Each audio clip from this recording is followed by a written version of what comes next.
В республике Коми выявлен очаг африканской чумы свиней. Вирус в регионе обнаружен впервые. В связи с этим в нескольких муниципалитетах объявлен режим чрезвычайной ситуации. Глава Коми Владимир Уйба подписал указ о введении карантина.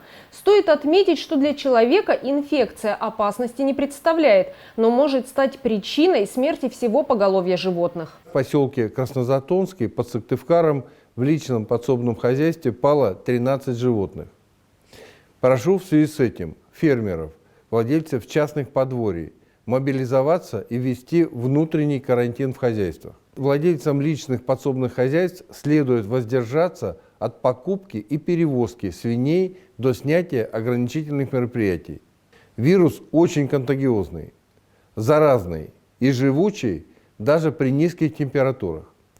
Поэтому очень важно локализовать очаг и не допустить его дальнейшего распространения по республике. Для этого, повторяю, необходимо ввести карантинный режим в каждом хозяйстве. Что сейчас предпринимается правительством и республиканскими службами? Ветеринарная служба взяла ситуацию под контроль. Проведены все необходимые мероприятия.